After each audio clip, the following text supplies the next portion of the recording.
மனித மனமோதானே சுமைகளை ஏற்றிக் கொள்கிறது. ஏற்றிய சுமையை எளிமைப்படுத்த என்ன வழி? ஞானம் எனும் தண்ணீரை நிறையக் குடி என்கிறார்கள் காஞ்சி பெரியவர்கள். ஞானம் ஞானம் என்கிறோமே, அது என்ன? சட்டையை போடும்போது கிழிந்த சட்டை என்று தெரிந்தே போட்டுக்கொள்வது, பிறகு ஐயோ இது கிழிந்திருக்கிறதே என்று அங்கலாய்க்காமல் இருப்பது, அதன் பெயரே ஞானம். இது இவ்வளவுதான், இப்படித்தான் என்று தேறுவதும் தெளிவதும் ஞானம். எது எப்படி இருந்தால் என்ன, இறைவன் விட்ட வழி என்றிருப்பது ஞானம். குடிசைகளே நிரம்பிய காட்டில் கூட ஏதாவது ஒரு ஒட்டு வீடு இருக்கிறதல்லவா? துயரங்களே நிரம்பிய மனதிற்கும் ஏதாவது ஒரு நிம்மதி வந்தே தீரும். எந்தச் சந்நிதியில் நிற்கிறோம் என்பது முக்கியம். குளிக்கும் அறைக்குள் போய் நின்று கொண்டு கோகுலகண்ணன் படத்தை தேடக்கூடாது. பூஜை அறைக்குள் ஷவர் பாத் இல்லையே என்று வருந்தக்கூடாது. தேர்வும் தெளிவும் சரியாக இருந்தால் ஞானம் சரியாகிவிடும்.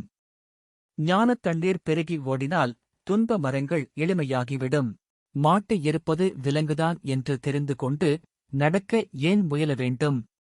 ஐயோ, நடக்க முடியவில்லையே என்று ஏன் அழ வேண்டும்? ஒவ்வொரு மரமும் இடைவெளி விட்டு நிற்கும் தென்னந்தோப்பைப் போல இரண்டு சுகங்களுக்கிடையில் ஒரு துயரம் இருக்கிறது. இரண்டு துயரங்களுக்கிடையே ஒரு சுகம் இருக்கிறது. இதுதான் லௌகீக வாழ்க்கை. கல் குத்தினால் வலிக்கிறது. கண்ணாடி குத்தினால் இரத்தம் வருகிறது. கவனித்து மருந்து போட்டால் ஆறிவிடுகிறது. கவனிக்காமல் விட்டால் செப்டிக் ஆகிறது. கவனித்தும் செப்டிக் ஆனால் ஏதோ பூர்வ ஜென்ம பாவம் இருக்கிறது. துன்பத்தின் கதை இத்தோடு முடிந்துவிடுகிறது. ஜன்னலின் அளவை பொறுத்தே காற்று வருகிறது. ஜன்னல்கள் இல்லாத வீடு சுகாதாரத்தை கெடுக்கிறது. அதுபோல் சூழ்நிலைகளை பொறுத்து துன்பம் வருகிறது.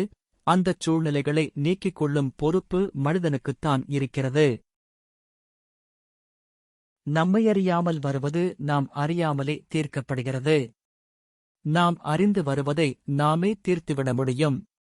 இந்த இரண்டு வகை துன்பங்களில் முதல் வகை ஈஸ்வர பக்தியால் விலகுகிறது.